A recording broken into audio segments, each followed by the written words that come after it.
and welcome to a mini yoga flow with me. My name is Dana. Welcome if this is your first time doing yoga. Awesome. There will be modifications. All of my classes are open level. So here we go. Today is going to be a class focused on a peak pose. So we're going to do a bunch of things to open up our bodies and create space so that we can be ready to do a headstand at the end.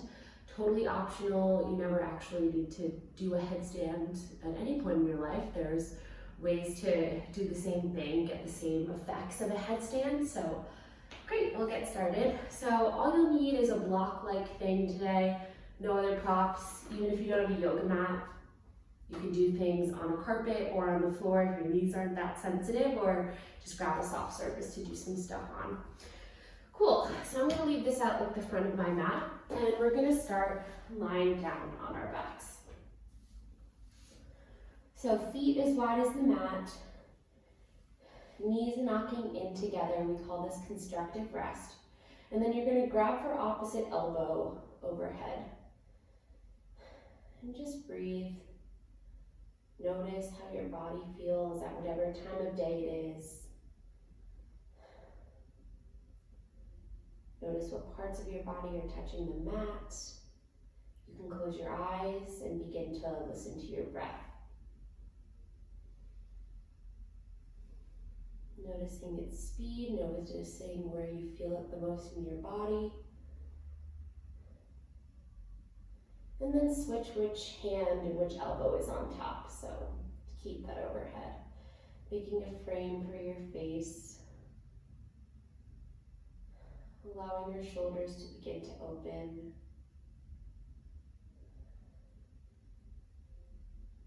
And just be. One more breath here. And as you exhale, let your arms come down by your sides, let your feet come in together, and then let them come to be long on the mat. Bring your legs together, bring your feet together, hook your thumbs and reach them up overhead. So now it's like you're standing super tall, but you're on your back. Feet are flexed as if they're pressing into a wall. Bring your feet, keeping them together, over to the right, and then lift up and over to the right with your upper body, beginning to open up the left side. Just getting that length, getting a little crescent moon shape. One more breath. And then walk your feet, legs over to the left. You can try to find like the corner of your mat, both with your heels and with your hands, and that gives you like a really good measure of what a crescent moon might be for you.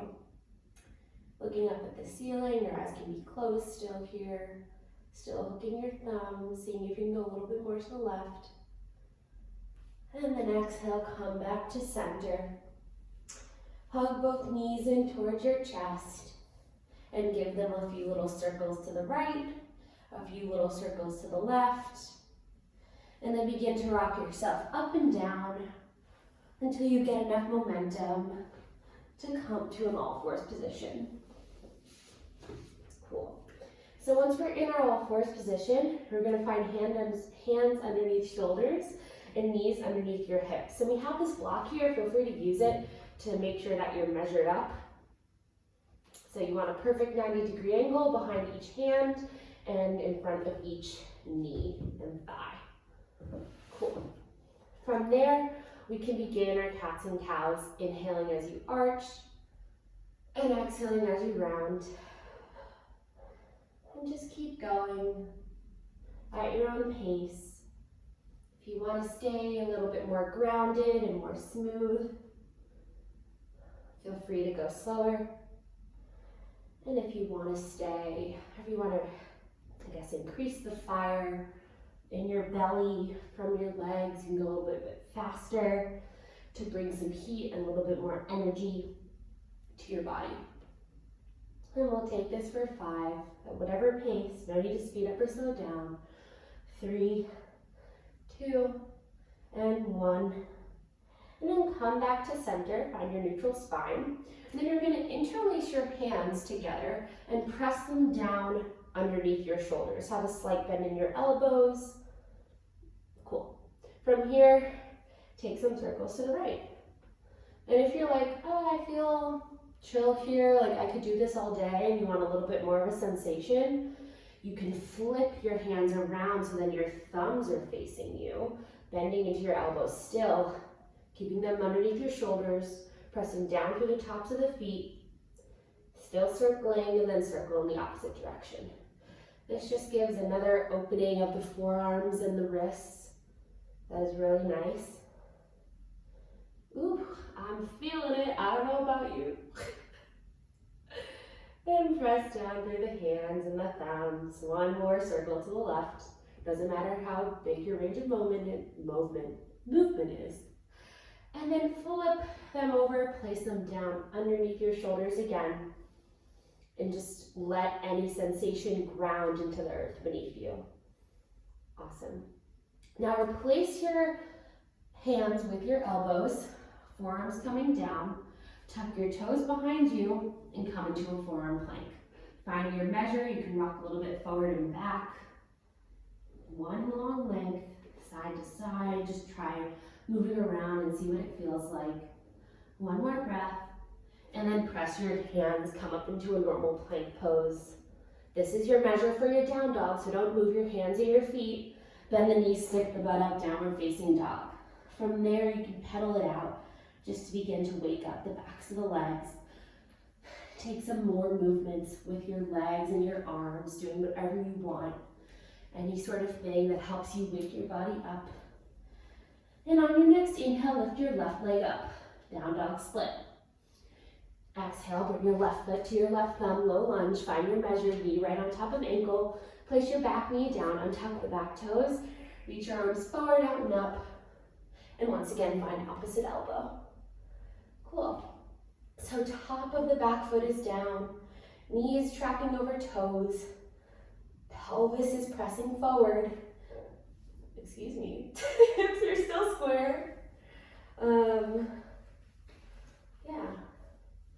You can place your hands on your hips or do whatever to help you find your measure. The most important things in all the poses that we do is the integrity of the shape. So if you want to do like a crazy split, if your form is there and your function is there and your stability is there, you can do it.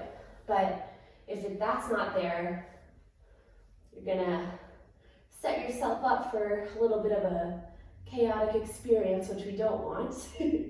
Reach your arms back up, place them around your foot, tuck your back toes, lift your back knee, and reach your left arm up. Cool. So now you're in a twisted lunge.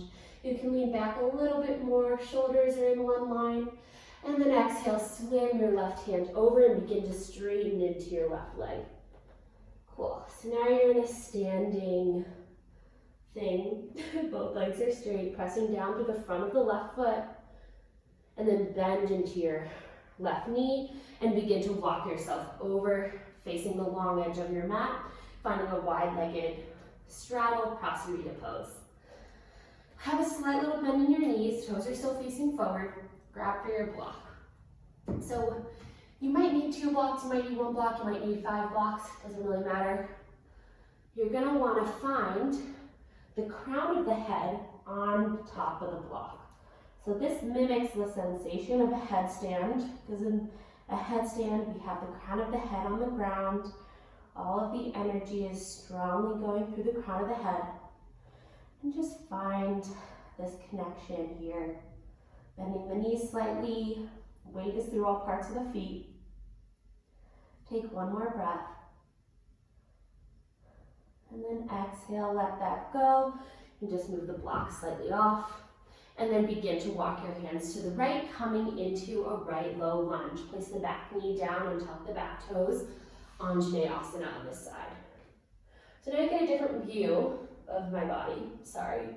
And then opposite elbows, switch which elbows on top like we did on the ground in constructive rest.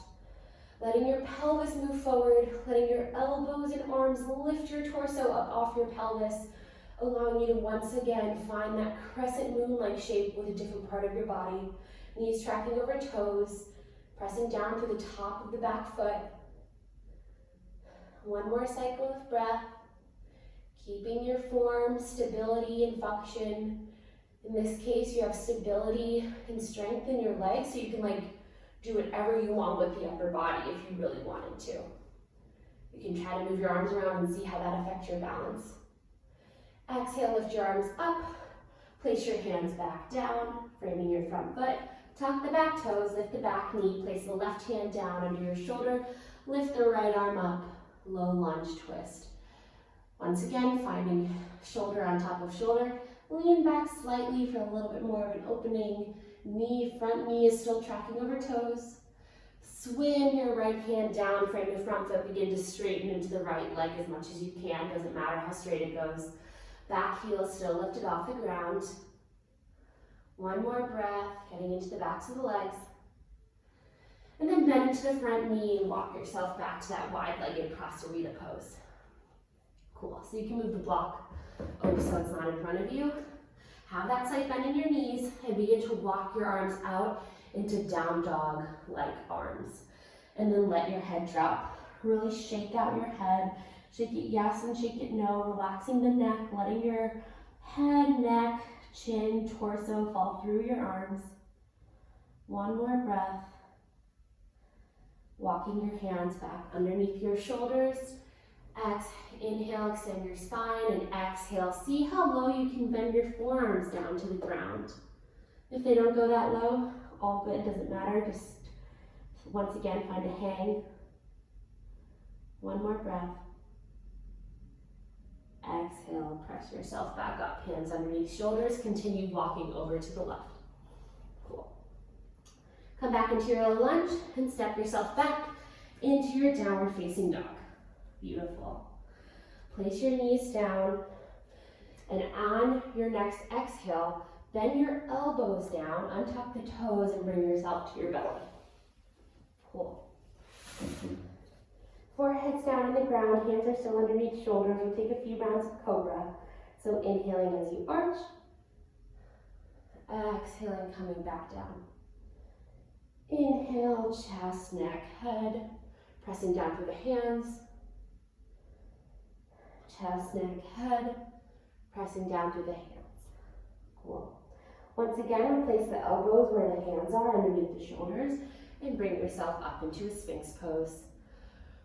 Imagine that you're pulling the mat back with your hands and forearms. That allows your chest to come through, once again, the frame of your shoulders, giving more space for your collarbone, opening your lungs, allowing you to breathe more, giving you more space in your joints, increasing the mobility. Cool. And then once again, tuck the back toes, engage the legs, come into your forward plank. From here, you're going to continue walking your feet up and come into a forearm dog. Bending the knees, sticking the butt up, pressing yourself back so you don't see any angle between your elbows, shoulders, and your body. One more breath. One deep breath. And exhale, place your knees down. Cool. Find your knees together and find your feet together. And then come and sit up on your heels. We're in toe breaker pose. Untuck the pinkies or the baby toes or whatever you call it. I've heard different ways to say that in multiple languages, which is cool, but I don't remember them. If you want to know what they are, you can reach out to me. Interlace your hands, press them in front of you, bring them up to the sky, and begin to take circles behind your head. Keeping your chin level, try not to tuck it in and try not to look up. Just keep it as if you're looking out in front of you. Your chin is resting on a shelf. And then press it up to the sky. Bring it in front of you. Interlace your hands the other way. Point your other pointer finger on top. Reach your hands back up. And same thing, going to the left. In yoga, we like to try to do things the same on both sides because our bodies are asymmetrical. even though we try to have symmetry, like we have a right and left, and we hope that they move the same way, but they don't. One side might be a little bit tighter, one side might have more space. So in yoga, we try to do things the same on both sides. You try to get that equality between the two. And press it up to the sky, let that go. Place your hands down, untuck the toes, try not to move them or bounce them or anything. Let the sensation ground. Hands come by your hips, lift up your knees a little bit. Ooh, I hear a lot of cracks there.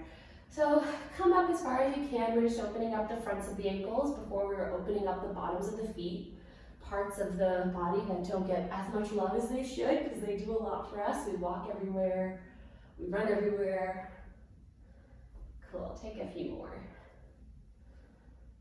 Great, so we've opened up a bunch of different joints. You can just shake that out a little bit. And now we're going to come into our headstand practice. So you can stop along the way at many different points. I'll give you places to stop if you don't really want to do a headstand. You can also come to a wall, just turn your mat and bring it towards a wall. Totally fine, and then do this so that you feel a little bit more safe, like you're not going to fall forward. So you're going to find your elbows, shoulders, forearms on the ground, and then you're going to find that opposite elbow grab. This just gives you a good measure of what is correct for your body. You're going to let your hands come back out, then you're going to interlace your hands together, release the pinky finger, so those tiniest finger, and then press that on the ground. From there, you're going to place the crown of your head like you did on that block behind your hands. And then you're going to tuck your toes, lifting up your knees, and this is a perfect place to stay. So you could stay here, playing around with this, bringing your knees down, bringing them up, strongly pressing through the forearms. You should have 80% of the weight of your body down through the forearms. Cool, and if you want to keep going, then you can hug one knee in, you can hug the other knee in. So now we're in a little egg pose. And then if you want to keep going, you can lift your legs up towards the sky. Cool. So wherever you are, just take out. If you fall, come back into it. If you're like, I'm done, come into a child's pose. We'll all meet there. Let's stay here for 5 more breaths, whatever that means to you.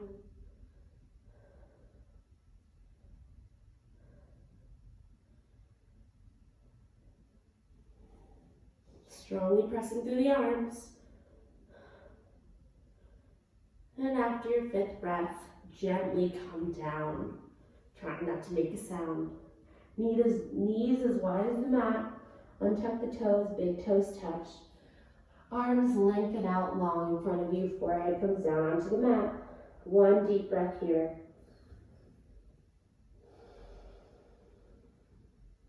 And if you're still in your headstand because you're living there, stay there, totally fine. If you're not, come into what we call TV watching pose, where you're resting your head in your hands, and then you can begin to give your jaw and your temples, wherever you can reach, a little bit of a massage. You can move to your neck, just giving it a little love. Cool. And then bring yourself up to a comfortable seat. We're going to end with a nice relaxing breath work called Nadi Shodhana. So you can either sit cross-legged on your mat, or you can sit in Virasana with a block in between your feet. Cool. So come to sit up tall. After you watch me do this, feel free to bring your eyes to a close if you've never done it before. Find your seat. You can move your butt out, move your knees, just to find something comfortable. Palms are strongly pressing down for now. Take 1 normal inhale and exhale. Great. So we're going to use our right hand.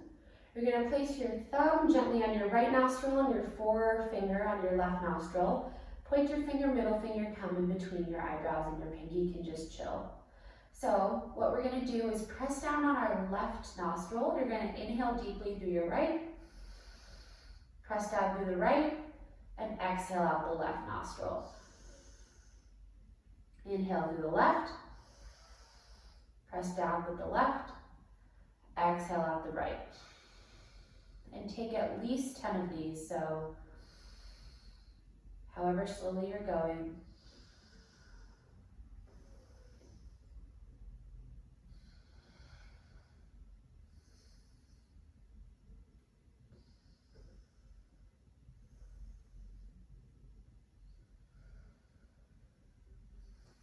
And this really helps calm the nervous system, giving equal love to both sides, balancing out the right and left, the solar and lunar, the feminine and masculine, the yin and the yang. When come together, it's all brings balance. So we want to just balance our bodies out. And after you've finished your 10, you can bring your hand back down to your lap and just breathe normally. Noticing how your breath feels, noticing if there were any changes in the past 15-ish minutes.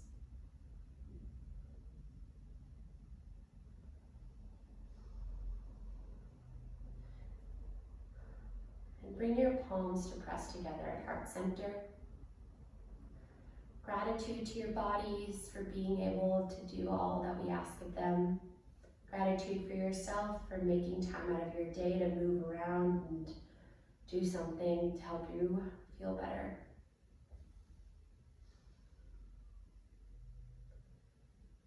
And we'll end practice with a final vow. Namaste. Thanks for coming. Hope you liked it. Stay tuned for more.